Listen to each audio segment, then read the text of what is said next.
పెళ్లి పుస్తకం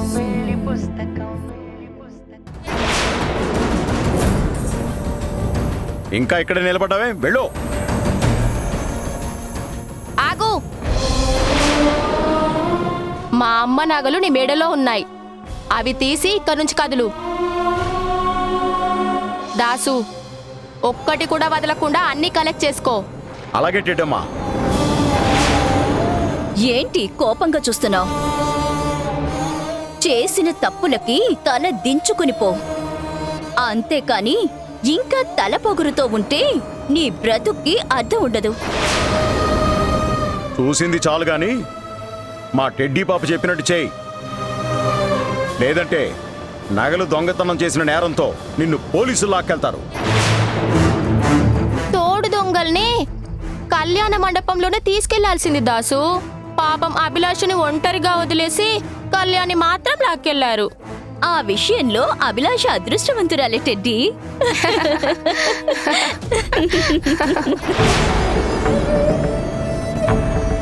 దాసు, నేను చెప్పిన మాట వినకపోతే నాకు కోపం వస్తుంది.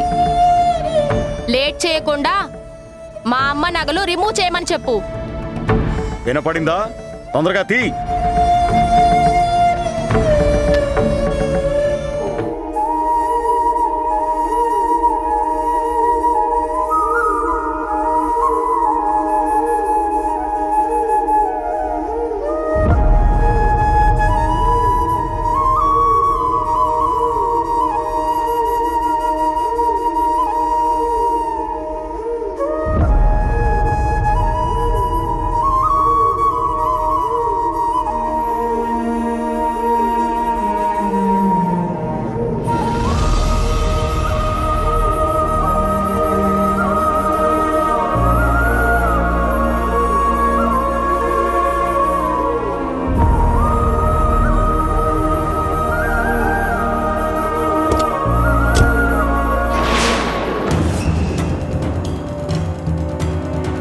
నగలు మా అమ్మ సొంతమైతే ఇన్ని రోజులు నువ్వు అనుభవించిన ఈ కారు, బిల్డింగు, డబ్బు అన్నీ మా తాతయ్య సంపాదించినవి, నీకు సంబంధం లేనివి.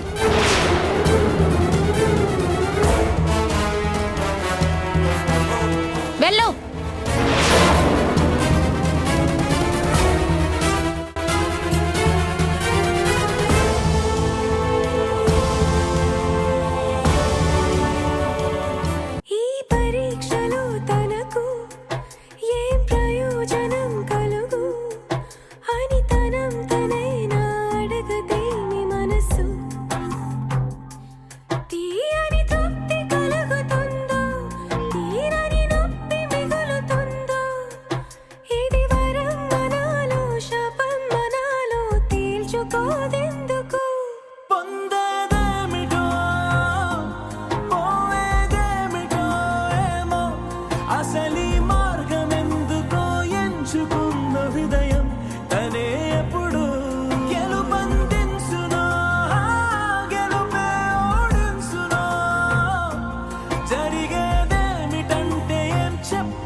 సిద్ధు కోసం సాక్షి మెడలో తాళి కట్టాను, కానీ నాకు పెళ్లి చేసుకోవాలన్న ఉద్దేశం లేదు.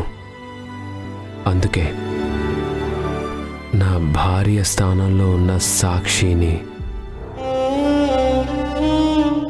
మనస్ఫూర్తిగా అంగీకరించలేకపోతున్నాను. సాక్షి మాత్రం నన్ను భర్తగా భావిస్తుందని అర్థం అవుతుంది.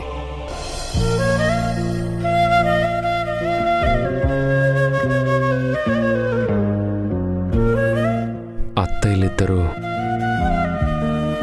పెద్దరికంగా మా ఇద్దరికీ మొదటి రాత్రి జరిపించాలనుకుంటున్నారు. కానీ అనుకోకుండా జరిగిన ఈ పెళ్ళికి అది ఎంతవరకు కరెక్ట్ అని ఆలోచించడం లేదు. సాక్షి నన్ను భర్తగా స్వీకరించిందని, కానీ నేను కూడా ఆమెని హక్కు అధికారంగా భావించలేకపోతున్నాను. ప్రేమని చూపించలేకపోతున్నాను. ఈ ప్రశ్నలకు జవాబు ఎప్పుడు దొరుకుతుందో.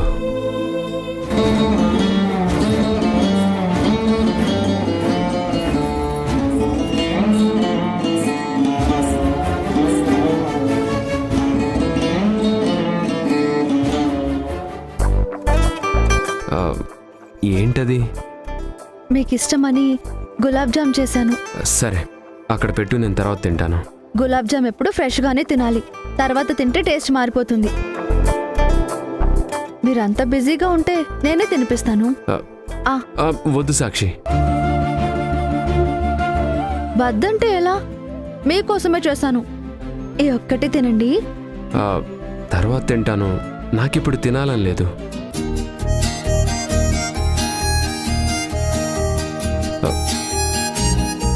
ఒక్క ముక్క తింటే మీ ఒపీనియన్ మార్చుకుంటారు. ట్రై చేయండి. వద్దు సాక్షి. అయ్యో,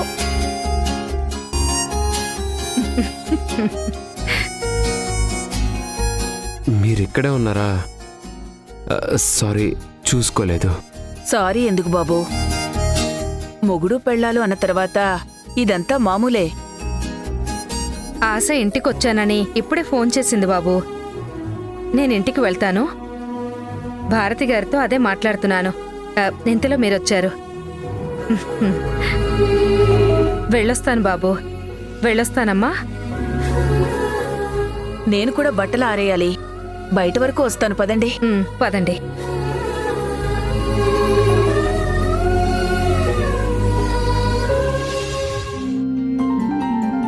చూసుకోవాలిగా సాక్షి. పాపం వాళ్ళిద్దరూ ఫీల్ అయ్యి ఎలా వెళ్ళిపోతున్నారో చూడు. ఫీల్ అయింది వాళ్ళు కాదు, మీరు. రూమ్లోనే తింటే సరిపోయేది కదా. నేను వద్దంటున్నా నువ్వే వినకుండా నా వెనకొచ్చావు. అవును మరి, పెళ్ళైన తర్వాత 7 అడుగులు వేయలేదు కదా అని ఇప్పుడు ఫాలో అయ్యాను. అయినా ఈ స్వీట్ మీకు ఇష్టమైనప్పుడు మరెందుకు వద్దంటున్నారో నాకైతే అర్థం కావడం లేదు. ఇష్టాలెప్పుడు ఒకేలా ఉండాలని లేదు కదా సాక్షి. అప్పుడప్పుడు మారుతూ ఉంటాయి. మీరు మారారా? మార్చుకుంటున్నారా? నేను స్వీట్ గురించి చెప్తున్నాను. నేను మాట్లాడేది కూడా మన గురించి కాదు, స్వీట్ గురించే. సరే, మీకు ఇష్టమైనప్పుడే టేస్ట్ చేయండి. అప్పటి వరకు నేను కూడా ఫోర్స్ చేయను. సాక్షి,